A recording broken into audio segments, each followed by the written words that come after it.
How to start writing an email in English. Stay tuned to the 4 Business English Rundown to find out.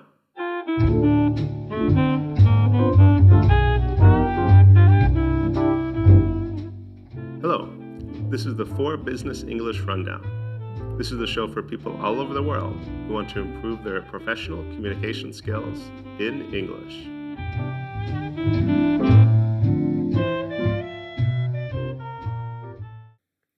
How to start writing an email in English. So email writing, especially in the world of business English, is very important. We always receive a lot of emails. We have to respond to some of them. And a lot of people, throughout the world really are inundated with emails. We receive so many emails. It's very important that when we write emails, we write them as properly and as effectively as we can so that we'll get a response. So many times if you get an email, you don't know what the other party wants, or the email's not written very well, maybe it's not impressive, maybe there's something wrong with it. A common response is just to delete the email. So we want to make sure when we're writing the email, we're not making those types of mistakes where we're setting ourselves up for failure.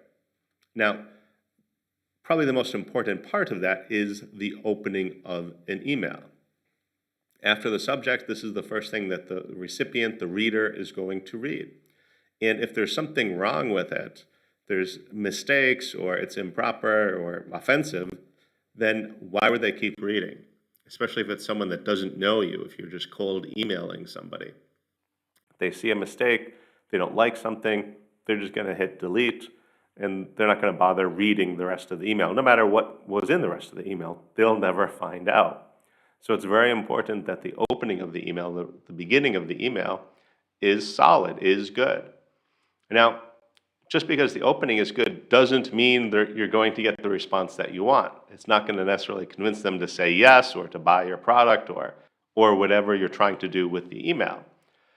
But if you get the opening wrong, if you start writing the email and you make mistakes in the very beginning, then it's probably likely you're not going to get that yes, you're not going to get that response that you're looking for. So I can't stress how important it is to start the email well, start off correctly. An email is more formal than messaging someone, sending an SMS or Facebook Messenger, WhatsApp, that sort of thing. That is certainly a step more towards the informal. Email is a little bit more formal. Sometimes it's not as formal as a formal business letter, but especially when you're emailing someone for the first time, you probably want to adopt that level of formality. Depends on the situation. Who are you writing? What is your relationship? We talked about this a little bit in another video, so check that out. I'll link to it at the end of this video. In most situations, you want to be more formal than less formal. So if you're in doubt, you probably want to make it a little bit more formal than maybe it needed to be.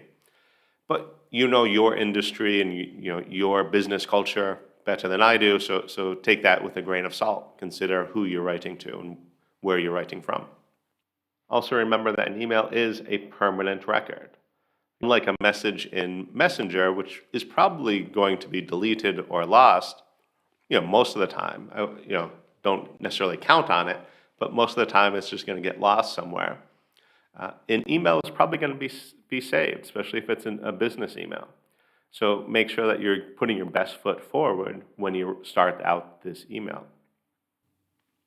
Now, normally when I start an email, especially to someone that I don't know, I'm always going to start with dear, D-E-A-R, and then their name.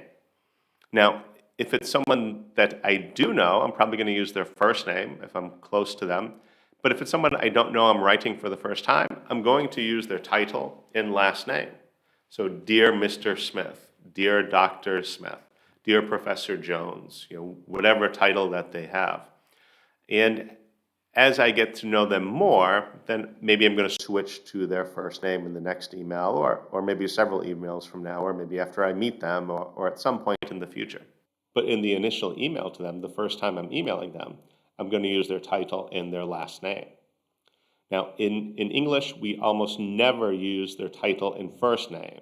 I would never say, dear Mr. Joe, I'm going to say, Dear Mr. Smith.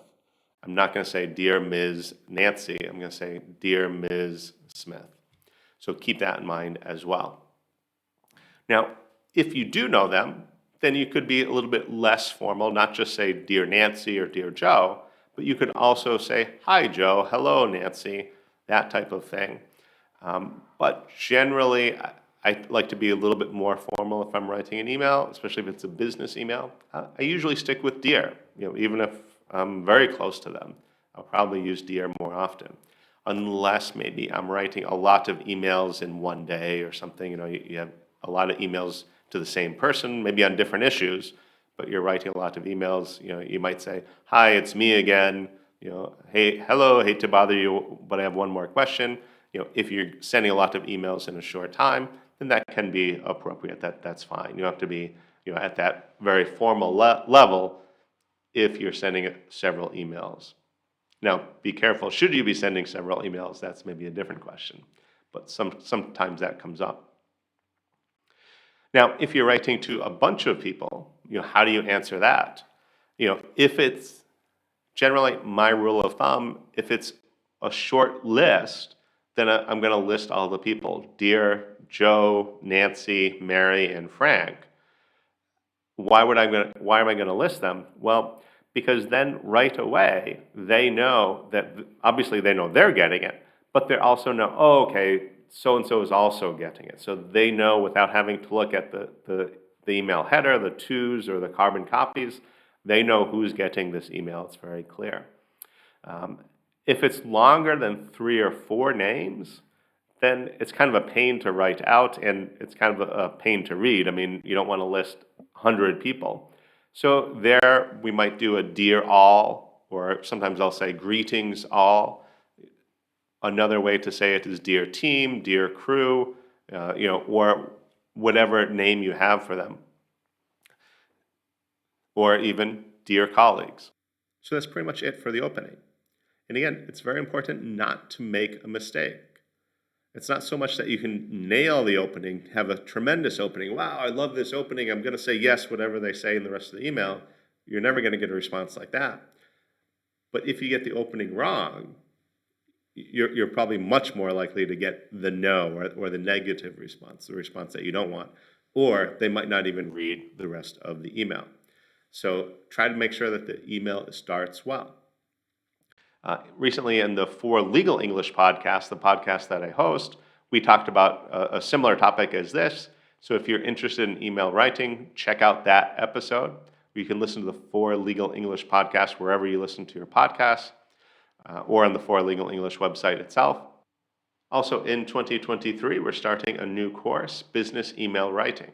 That'll be on the For Business English website.